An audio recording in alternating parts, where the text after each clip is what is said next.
lot of conspiracy theories floating around about the 2020 election. I've talked about them numerously on this show.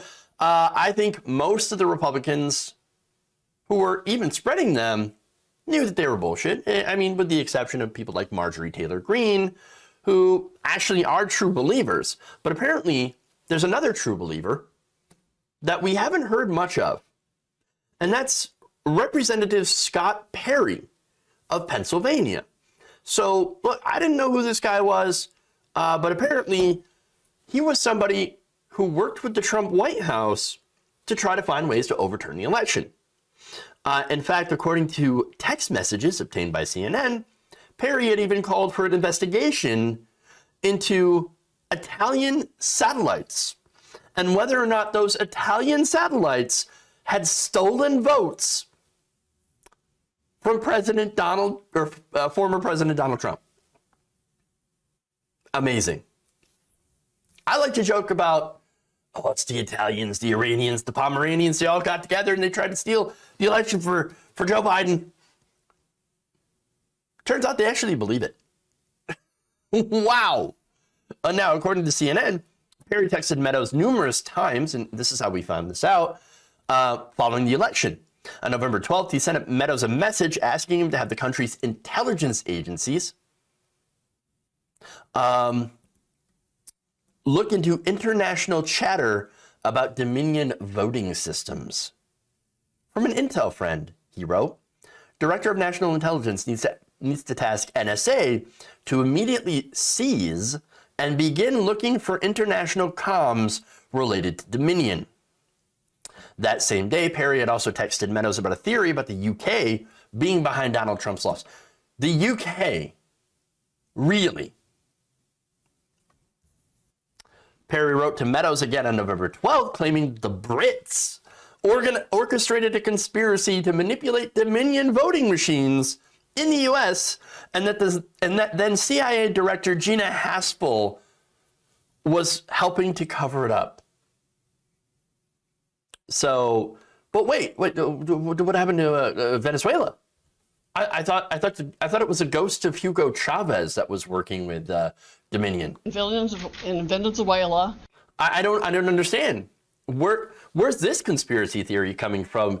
At first, it's the Venezuelans, and now it's the Italians? Now it's the Brits. What is this, like some global conspiracy to take down Donald Trump? And of course, they would say, unironically, yes. Because of course, right? In total insanity. Oh, by the way, here's more of the text. And Gina is still running around the hill covering for the Brits who helped quarterback this entire operation. DNI needs to be tasked to audit their overseas accounts at CIA and their National Endowment for Democracy. Well, okay. Look, this is total nuttery. Oh no, it's the Brits, it's the Canadians, it's the Italians, it's the Iranians, it's the Pomeranians. It's all these different, the Chinese, it's everybody. It's everybody, they're all against us. They're all against Donald Trump. Victimhood mentality 101. Just throw everything at the wall and see what sticks. And that's all they can do, that's all they have. They don't have a shred of evidence. But as we've seen, apparently there's a lot of people in the Republican base that don't need any evidence. I don't need the evidence. I don't need no stinking evidence. No. I know. I feel it in my bones that it was the Italian secret satellites. What were they orbiting alongside of the weather machine? Come on. This is all nonsense. Nonsense. Now, even so much that Mark Meadows stopped responding. In December 2020, Perry again reached out to Meadows, but received no response. He reportedly sent him a conspiracy theory video from YouTube. A YouTube conspiracy video. Oh yeah, I was browsing. And by the way, I don't know what video it was, what conspiracy site that was, But, I mean, take your pick. Hey, bro, I'm in the government. And by the way, this person was a part of the military for 30 years, a veteran, and had very close ties to our intelligence agencies. And yet, homeboy is sending links to YouTube videos from the conspiracy side of YouTube to Mark Meadows. Oh man, check out this video. It blows the whole thing wide open. Dude, you should be smarter than this. I mean, cite your sources, bro. No, just trust me. Trust me. It's got all the information. It blows this thing wide open. Really? Wow. And again, that's the Italian satellite conspiracy video. Amazing. And Perry asked, alongside with that, quote, why can't we just work with the Italian government? What if the Italian government was in on it? On what? I don't know. The satellites stealing votes? How? No, this is Mike Lindell territory. That's what this is. But unlike Mike Lindell, this guy actually has power. And so he tried to get the intelligence community to waste time and resources chasing down a nonsense conspiracy theory. What a waste. It's not like we don't already waste enough money on so-called intelligence sources, right? And mainly that it just ends up spying on American people and soldiers having phone sex. But nonetheless, he's like, no. Now we're going to use our resources, our infinite resources, to chase down conspiracy YouTube videos. Great. Meadows does not appear to have responded to that. Emails released by the Senate Judiciary Committee last year showed that he did forward the same video to then Acting Attorney General Jeffrey Rosen hours later. So again, that was Perry that had been spreading this video around. Rosen subsequently refused to look into the claim further and said he would not be giving any special treatment to Giuliani or any of his so-called witnesses. An email discussion between the acting attorney general and his top DOJ officials emails show.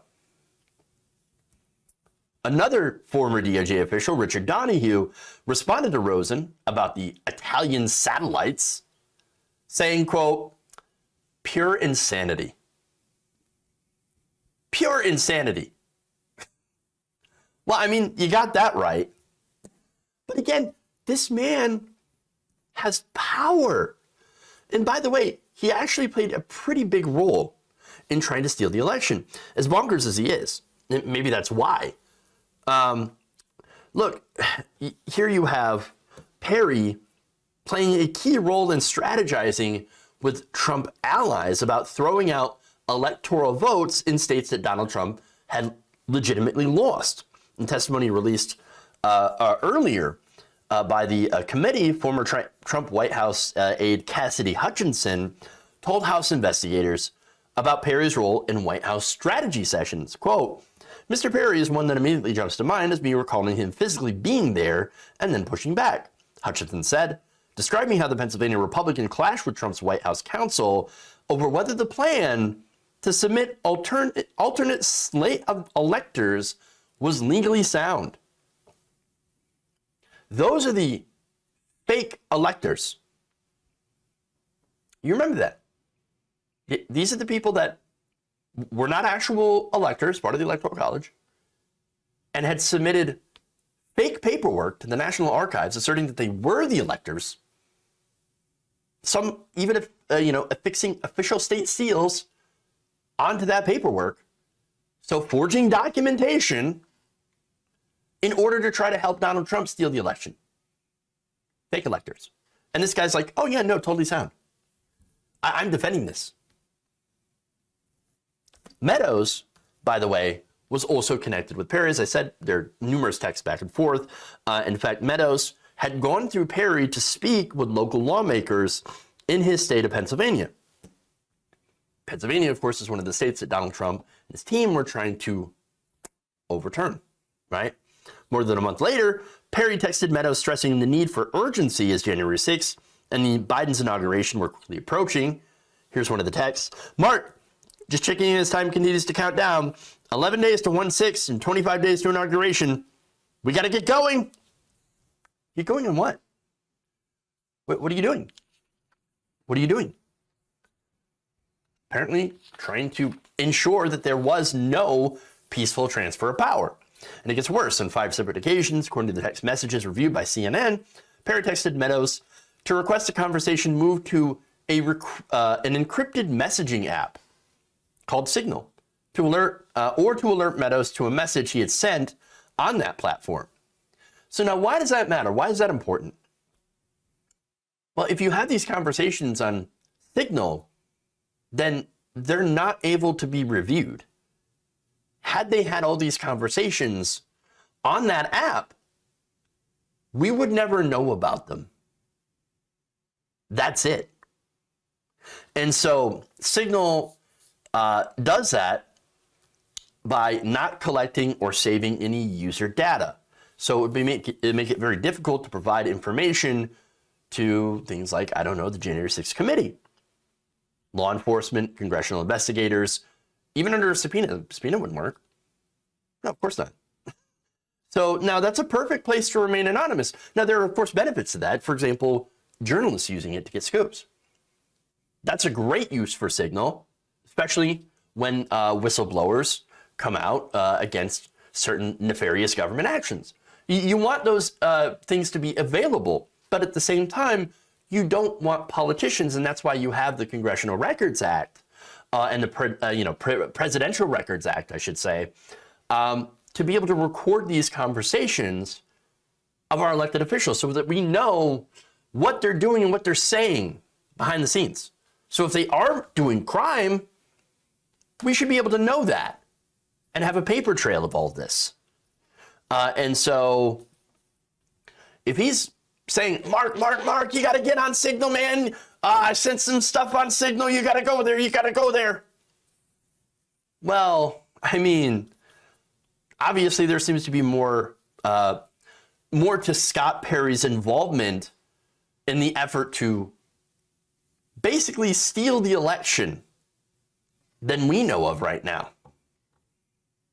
Now, these texts also show that Perry acted as a conduit between Meadows and the Justice Department attorney Jeffrey Clark, creating a direct link between Perry, Clark, and the Trump White House-led effort to try to get the Justice Department to overturn the election.